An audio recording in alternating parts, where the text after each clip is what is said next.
Our guest today is the budget director for the city of Chicago. She was appointed by Mayor Rahm Emanuel 10 months ago. Prior to this appointment, she served as managing deputy budget director. She earned her Master of Public Administration and her law degree from the University of Chicago. Our guest today earned her bachelor's degree from the University of Texas at Austin. Ladies and gentlemen, Alex Holt. Thank you very much for being with us today. Thank you. Have fun up here. Get this so I can talk. Thank you, Jay. I want to thank you for inviting me here to be here today, to both you and the members of the City Club. It's an opportunity to give everybody what I like to call my budget speech for the aldermen in the room who we've had a lot of conversations about budget. Some of this might be a rehash, but I always like the opportunity to talk about what's happened and to put some stuff into context for everybody who doesn't do it on a day-to-day basis. And I'm not so sure you should wish the budget director job on any of my fellow students from the University of Chicago. So that being said, just by way of background, I know Jay gave some of my background to you all, but I joined the Emanuel administration on May 16th of last year. Prior to that, I was an attorney in private practice. I worked at Baker McKenzie in the real estate, finance, and banking practice group. But as I said, this is my second time through City Hall. Before that, I had worked for the city for about 12 years in a variety of capacities, including as managing deputy budget director under Bill Abolt. So anything I do wrong, we can blame on him. So I wanted to take you through just a couple of things. I want to start with the background of the city's fiscal condition, talk a little bit about the budget itself and the process we went through for 2012, and then some of our first steps towards getting the city's finances under control, and then talk a little bit about some of the things that are happening. One about trying to make the city's finances a little more transparent. They haven't always been clear even to folks who are used to dealing with them on a daily basis. And then to talk just briefly about some of the 2012 initiatives that we've got underway and try to fit that all in a short period of time and leave some time for some questions. So Brenna's going to do some slides for me. If you go to the next one, please. So I think it's always important to put the city's fiscal situation in context, and this is my favorite slide, so at least for the next 6 months I'm going to continue to use it. The budget gap that we faced in 2012 is not a problem that grew up overnight. And it's not one, to be honest with you, that was created by the recession. It's a decade-long issue that the city has been facing in various degrees really over the past 10 years. And you can see that the budget gaps have been a recurring theme starting back in 2001, continuing to the $635 million budget gap we faced for 2012. Certainly in 2007, the recession didn't help the situation, right? And you can see the gaps beginning to grow. But the fact of the matter is that the use of one-time reserves has really obscured the real fiscal situation of the city. And the thing about the city's gap, and one comment I like to make is that this is not purely about revenue.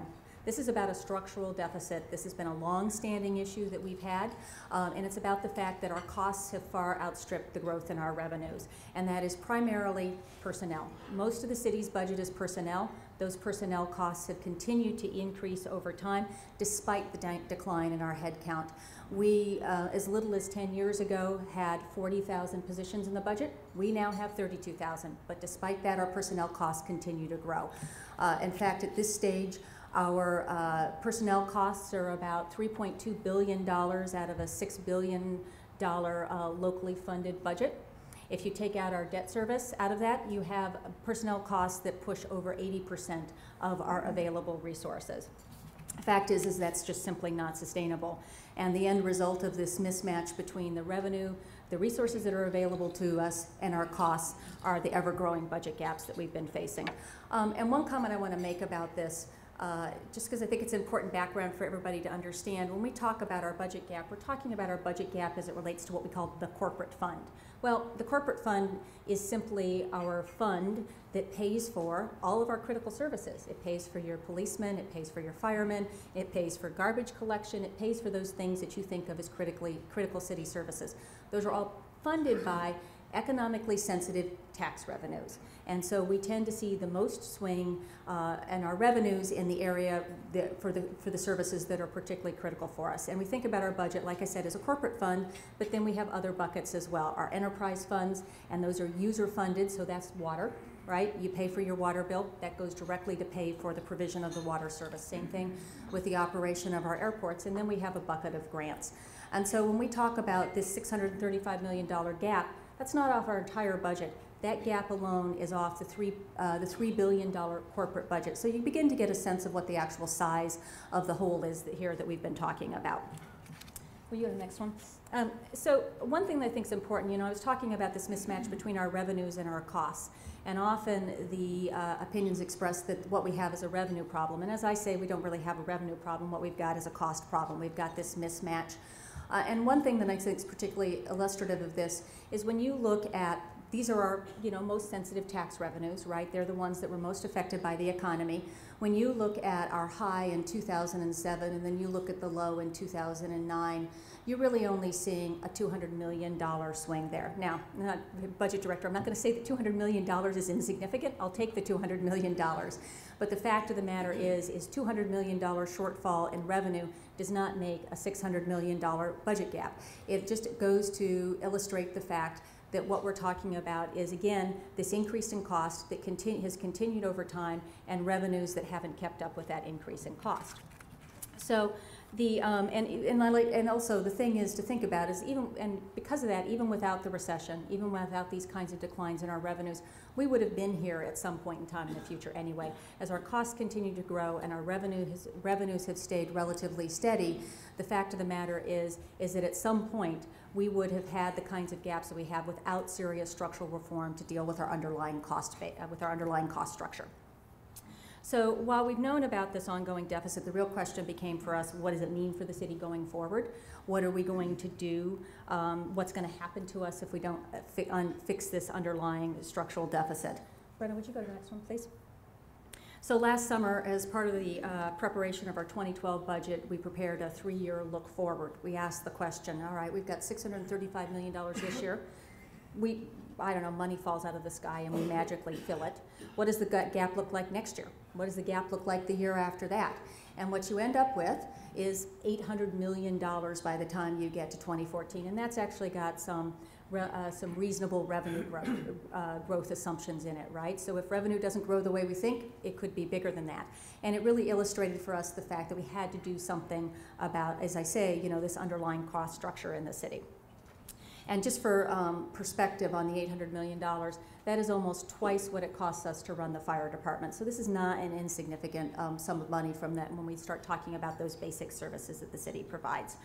So from that perspective, with all of this as a backdrop, the mayor really from day one began to place the idea of a fiscally sound city at the forefront, because for him it underpins economic development, it underpins safe streets, it underpins the idea of quality schools, and those reforms for him were something that really had to begin on day one. And he did that with the announcement of $75 million worth of cuts to be achieved in the last half of the year, and those were focused on structural reforms, right? They weren't just simply let's just go in and cut money out of the budget. We identified a number of areas, and you'll see this theme reoccurring when I talk about the budget itself. Senior management. How much senior management did we have? How much do we really need? Let's rethink that. Outside legal services. I know it seems like sort of an odd one, but this is actually one of those places where hiring staff saves us money. And so we need to make smart decisions about where we cut staff and smart decisions about where we hire staff, because there are a number of places that it's actually much more cost effective for us to provide those services with our own employees. And so to do that analysis and to think through that, freezing all non-essential contract spending. What are we actually spending our money on? Do we know? And are those services that we actually should be providing, and is it at a cost that is at the appropriate cost? Another big one has been looking at grants administration.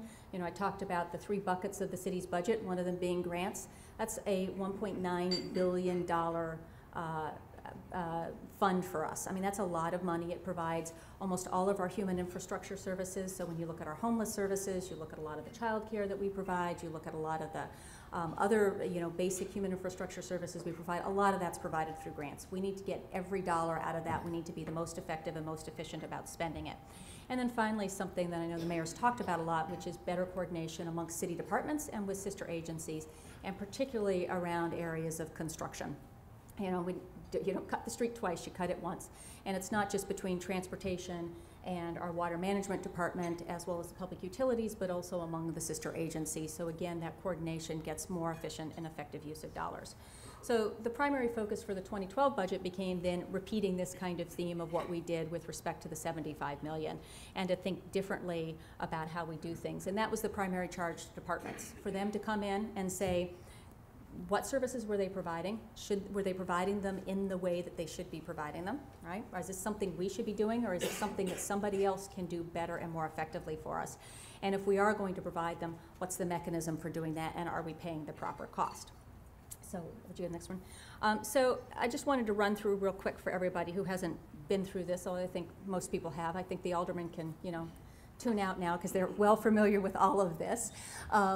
But the budget itself, the gap that we were talking about, came in a couple of major buckets, and I really just want to talk mostly about the first two.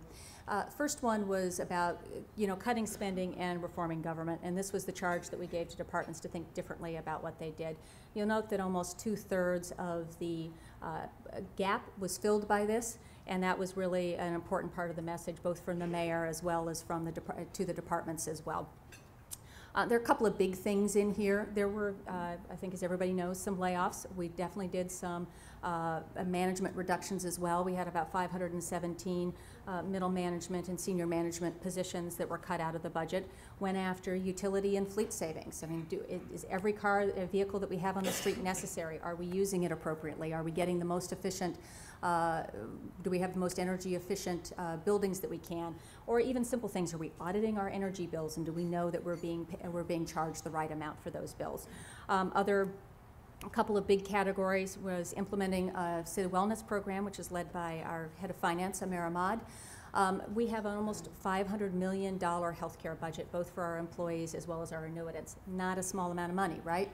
And so the mayor set as a target to put a wellness program in place, not just to save money, but also to think about the health of our employees, and to make sure, particularly since we have a lot of employees who are on the street or in the field, and their health is important. It's important they're out there and that they don't get injured, and that we need to achieve both of those things at the same time. So we now have a program that'll be rolling out that has, besides the city, about 6 other sister agencies and almost 50,000 covered lives. So we're expecting to see great savings out of that, not just this year, but also going forward. Workers' compensation is another one, which is a partnership between the city and city council. We spend about $100 million in injured on duty costs every year, both for our civilian and non-civilian workforce. And so we need to address that. And the reforms that are being put into place do a couple of things. They address, start to put into place the changes that were made in state law in the spring, or last summer, I should say, in Springfield. And then also looking at, are we doing the best about safety? Do we know that our employees who are going out and picking up the garbage have the proper equipment, and do they know how to do that in a way that doesn't hurt them? We also need to track those employees when they become injured. We need to deal with fraud, but we also need to make sure that employees who are truly injured have a way back to work, and that we treat them fairly. And then a couple of other big ones, of course, is the whole discussion on grid garbage and moving from 50 separate collection systems across the city to an integrated collection system, which is based on a grid. And that is a real big cost driver for us. The city pays about $250 a ton to pick up garbage. Even once you strip out the differences in cost of disposal, that's almost $100 more than a lot of other cities pay, like LA or Philadelphia. And we're talking about cities with union workforces. So it's not about our wage structure, it's about the way that we do the work, it's about the efficiency of how we do the work, and the move towards grid garbage is one of those first moves for us. And then finally, I think the other big thing to talk about real quick is just the investment in our water and sewer systems. We have an aging system. We've got more than 1,000 miles of water main. They're over 100 years old, well beyond their useful lifespan. And we're paying for that. We haven't been paying for it in repair and investment in replacing those water mains, but we pay for it in broken water mains that flood neighborhoods, and we certainly pay for it when the sewer system floods during a big storm event, and we're obviously having more of those. So the mayor was very committed to reversing that trend and to saying we're going to spend the money up front. We're going to fix these things up front and make that investment up front as opposed to paying for it in the back end in damaged property. So the revenue enhancements, you'll see, were a very small part of what we did, only about $78 million worth. And this really reflects the mayor's commitment to reforming government first and not just simply increasing revenues to increase to cover costs. And these initiatives we put in place were focused primarily on right-sizing certain fees and then also making sure that users of particular services were paying their fair share for using those services. So, you know, the 2012 budget is, or any budget I should say, is often about bad news, right? At least these days in local government, you know, reductions, layoffs, service reductions. But I think we saw the 2012 budget a little bit differently, saw the budget itself as well as the city's fiscal situation as an opportunity, and as an opportunity to ask basic questions about what we do and how we do it, and if we should provide those services, and then to think about how we turn all of that into real reform in local government and to really make some substantive changes that are about quality of service as opposed to about as well as cost of service for the city taxpayer. So I want to quickly talk through just a couple of the things that we've gotten in place in 2012, some of the reforms. First one is around transparency and information. And not only with our partners in City Council, but also with the public as a whole, because we think it's really important that people understand their finances and understand where their tax dollars are going. First one is part of the budget process. Aldermanic engagement as well as engagement of the public as a whole was really critical. You know, Chairman Austin and Vice Chairman Riley, as well as, you know, Alderman O'Connor and Alderman Moore and everybody else who's been a participant, were really important and engaged partners in that process. I know some like to see it as a, you know, a fight or a disagreement, but it's not really. I mean, we're talking about elected officials who represent constituencies. They have their own ideas about how we need to reform city government, and there are a lot of different ways to get there. There is not necessarily one right way. So that part of that process and that regular engagement with City Council was critical. But it was also about engaging the public and about giving them ways to connect that they hadn't before. Put up a website, asked everybody to come in and give us their comments. What did they think we should do? We got a lot of great things that we incorporated in the budget. We also got some stuff like, Tom Byrne won't like this one, but putting streets and sand workers on roller skates. But you know, I mean, I appreciate the creativity, right? And you know, we got over, you know, 2,500 comments from folks, and so it was we thought really productive. We also did a series of town hall meetings that were giving people the opportunity to come ask questions directly to the mayor. And if for those folks who didn't want to come out in person, they did a series of Facebook town halls to give people also that opportunity to interact. A second thing from a, you know, transparency or information perspective was the annual financial analysis we did last summer. I referred to it briefly when I talked about the forecast that showed where we would be gap-wise for a budget gap in about 3 years if we didn't fix things. And the purpose of that was to really just come out and clearly state the city's financial position. What had happened to the asset reserves? What do our TIF expenditures look like? What does our capital look like? What have we been spending our money on for the last 10 years, and where's the revenue been coming from the last 10 years? You don't know where we are today unless you understand the context of where we've been. So we did that both with the 10-year look back as well as the 3-year look forward to try to begin to set the stage, and that's something we'll do every summer going forward from now on. And you know, finally, we continue that commitment to share information about our finances and reporting to the public with a quarterly budget report. We put out one which I'm sure everybody's read, right, Enhance, in February, which it talked about the end of the year, end of 2011, and where we stood. Pleased to say that we're down 3% off budgeted expenditures and up 3% on revenue, so that really helped us in the in balancing the 2012 budget. But the point of that is to outline our revenues and expenditures and to provide information to people, but it also helps hold us accountable because everybody knows what the budget looks like. They know how we're spending our money, and the public can help hold us accountable for that. So if you want to know kind of the whole background on where everything stands, I'd suggest a good annual financial analysis read, a quarterly budget report. I think they're kind of exciting, perhaps riveting.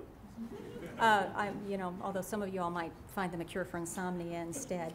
However, if you're interested, they're available on our website. So the second thing I want to talk about, and really in terms of 2012 initiatives, and really the final one, so we have some time for some questions, is around the idea of competitive bidding and what's been going on in that. The mayor's been very committed to competitive bidding as a mechanism to provide taxpayers with high quality services at a fair cost. And taxpayers shouldn't have to pay more for a service simply because the city is providing it with its own employees. But we also see this as an opportunity to partner with our employees and to partner with the unions that represent them, and it doesn't have to be an adversarial activity. So the first big one that we have underway is a public-private sector competition around the provision of recycling services, led by Tom Byrne, Commissioner of Streets and Sanitation, and his team, along with the employees in that department and the unions that represent them. And by all accounts, it's been a very successful partnership to date. And I think we are hoping to see a lot more of that. Would you go to the next one, please, Brenna? So for those of you who don't know, last year the city divided the geographic city into 6 sectors and gave 2 of the sectors to the city employees to collect recycling, and then gave the other 4 sectors to the 2 private sector vendors who had bid for the service. And then we agreed that every 3 months that we would check in and see how our costs were going, and we would also see what the quality of service looked like. Before the competition was started, it cost the city $4.77 to pick up a cart of recyclables. The vendors came in and said on average, as a blended rate, because we have different bids from the different vendors, that they could do it for $2.70 flat fixed. So the Department of Streets and Sanitation and the employees began, even before the competition began in October, began to look at the way that they were providing service and implemented a series of changes, which you can see on day 1 actually brought our city costs down from $4.77 to $4.33 a cart. That's already a big jump. That trend has continued over the last couple of months with regular work on the city crews between the management and the employees and the labor unions to bring us now at the end of December down to $3.75. That's a really significant drop, and one that we see as a real positive trend. The original cost projection overall, the original budget for the first 3 months was $3 million. We ended up spending $2 million. That's a real win. We have good quality service for the taxpayers, but we also have it at a lower cost, and one in which we've been able to partner with our employees. We're coming to the end of the second quarter, so everybody should see fairly soon an announcement about what those costs look like once we've got them finalized. And it's fair to say that the positive trend continues. And the thing that we like to say about this one, it's not just about the city employees and the city employees' costs. It's also about keeping our private vendors honest. It's about making sure that they've got competition for the service that they're providing, that their costs stay where they are, but also that they continue to provide a good quality service. So we're looking forward to more of these opportunities. Some of the things that we've talked about and are assessing right now include tree trimming. We've talked about curb and gutter repair, which for anybody who doesn't know, that's just your sidewalk, and street marking as some opportunities. So, just in conclusion, we still face some big fiscal challenges. People are already asking me what the gap looks like for next year. Just for information, I don't know yet. We're only 3 months in, but the planning for 2013 has really begun. We believe that there are, in the fiscal situation that we're in, again, it's an opportunity. It's an opportunity to rethink the way we're doing things, to improve service, and it's an opportunity that's about putting Chicago on a strong fiscal footing so that the mayor's priorities of economic development, safe streets and quality schools are at the forefront. So thank you very much, and I guess I've got some time for questions. Jane?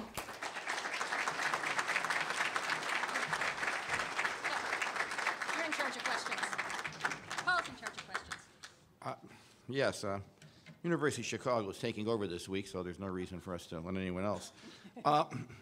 Well, the first question came in from the one and only Dan Miller. Where are you, Dan? Are you still here?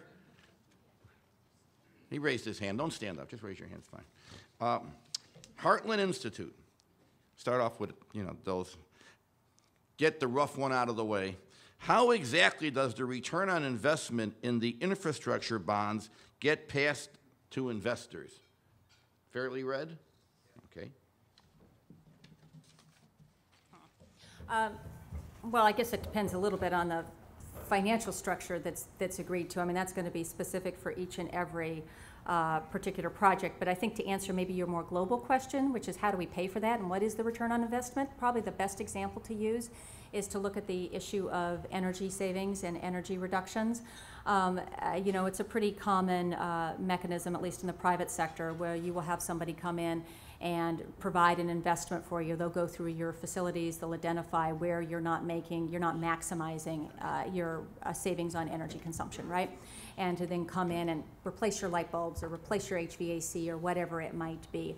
And what we're talking about here is the opportunity to use a model which is very common, not just in the private sector, but honestly in other governments as well, to come in to make that investment, and then we repay that investment from the energy savings that we make. And in a lot of places it has shown really significant savings. I know I'll get David up here to talk about this, but that, you know, we have a lot of older infrastructure in the city, a lot of older buildings. We do have some new ones, but that those are investments that need to be made. They're good for the environment, but they're also good for our bottom line, and we would expect that the savings that we would get would be able to pay for that investment. Feel like you should be wearing my robes. Matthew Kirschman, where are you, Matthew? Raise your hand. All right, University. Are you a professor there?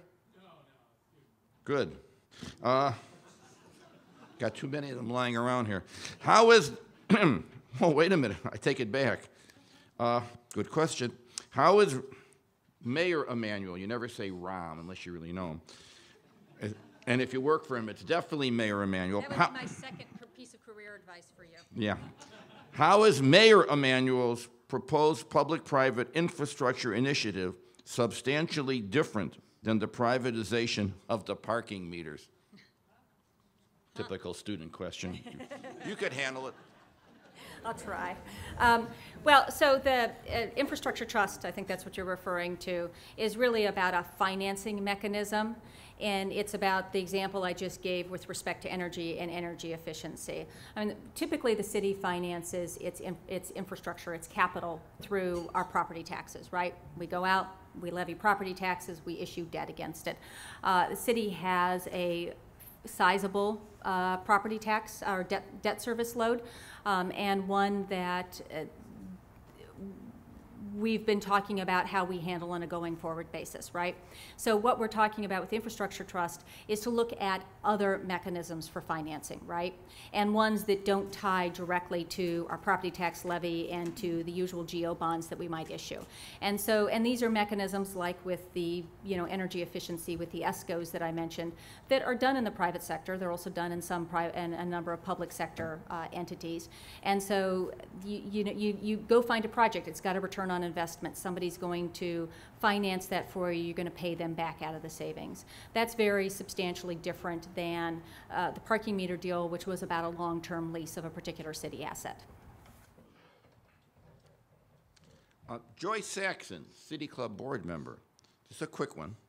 Do you have any opinion? Dangerous right there, I know. I say no? Yeah, right off the bat. Yeah, that'll work. Do you have any opinion for or against about privatization of Midway Airport? No. No, I mean, sir, and all joking aside, you know, I think the mayor's been pretty clear about just privatization in general or our long-term asset leases, in that if they're going to be done, they have to be right for the taxpayer. But I think he's also more concerned just up front about making the investments that we need to make in our infrastructure. So the water, our water and sewer department and our, you know, water and sewer infrastructure is a real key one. There have been some calls to to do a privatization of that. And I think from his point of view that wasn't the way that he thought we should go. But if we were going to keep the asset, we did need to make the investment in it. We did need to replace that 1,000 miles of water main that are 100 years old. And as the Commissioner of Water likes to remind me, that is at least 60 years beyond their useful life. The fact that the entire infrastructure hasn't crumbled yet is kind of surprising sometimes. But, and we have wooden water pipes. I mean, he will be, you know, quite honest about this. And that if we're going to do it, we need to make that upfront investment, that it's important for us to maintain that, not just for ourselves, but also for the suburban customers that we serve, and that we are paying for it now. As I said before, we're paying for it when it, rains, and we have another one of those 100-year rain events, 2 last summer, right? And in flooded streets, in flooded basements, and that investment has to come up front. By the way, Carter Harrison II had one heck of a water department 100 years ago. They did a darn good job, for those of you historians here. Martha Janthro, another board member. Jay, we seem to have them on the board here. In the budget development process, nice tiny writing, Martha, thank you. Is there any consideration given to making the municipal employees' pension plan more fiscally sound? Well, everybody, I think, knows that the pensions are a big issue. They are unsustainable at the current stage. Mayor's also said that it's not fair. It's not fair to the taxpayers, and it's also not fair to the employees who've been putting in their contributions and had expected a pension in return. And that there need to be, substantive structural reforms that are made so that we can give employees retirement and retirement security, but that we can also make sure that it's something that taxpayers can afford. So that's something in terms of what happens with 2013, we're in process to look at that as well as the years going forward. Question from Ron Gibbs, making a major return to the City Club. Good to have you back. How much of the revenue loss, is the result of federal and state funding reductions? Given the political polarization in D.C., what can we do about it? I'm not going to answer the last part of that question. Some of it has been losses at the state and federal level. I mean, the federal government and the state government are facing their own funding issues. The places that we've seen it, in particular at the federal level, are our Community Development Block Grant, which pay for a lot of basic human infrastructure services. That used to be a $90 million allocation to the city each year. We're now down around $75 million. Really within the last 2 years, we're expecting to see that continue to decline. It certainly puts a strain because we have to find other ways to pay for that. With respect to the state, some of the grants have been impacted. I think the big thing that we've seen with the state, and it's not uncommon to anybody else, any other municipality or not-for-profit or for-profit, is really the slow pay issue. The state is, as I think everybody's familiar with, is fairly well behind in payment. We are missing at least 3 income tax payments from last year. We haven't gotten any income tax payments for this year, for the allocations owed this year, and that certainly does impact our ability to address our finances. And so I think both of those in combination, certainly do provide some stress for us. The last question, and Alexandra, the City Club is noted for its sandbags, just so you know, but they must have your name on it. Maria Prado, where are you, Maria? Raise your hand. There's something about Maria. Here we go. Are there any conversation, a City Club member, Jay, are there any conversations about moving towards a budget process based on results? That's your answer. No, no, go ahead. Why, yes, as a matter of fact. It's a big ship to right, but we are definitely in that. One of the first places we're starting which is costing. Do we know what it costs us to provide a unit of service? Before we started, the idea that you would know that it costs you $250 a ton to pick up garbage, and how does that break down? How much of that is labor? How much of that's disposal? How much of that is overhead? How much of that is benefits? So we've actually been working through that. What is a fully loaded cost of a policeman? I don't know if that's something that people commonly understand. Or we're going to do a mile of sidewalk repair. What does that look like? So if we want to start talking about budgeting based on results, we've got to know what the unit costs look like. We've got to know whether the unit costs are appropriate, and then be able to match those up with the results. And so there are a couple of things underway, both the costing. We are also working with the departments on performance metrics. But not just bean counting performance metrics, not how many tickets did I give out, but how much of a quality of service did I provide, and what was the cost for doing that. And you'll start to see some of that stuff roll out, and then we will clearly begin to tie that into the budget as we go forward. How about a round of applause for the, we got parting gifts.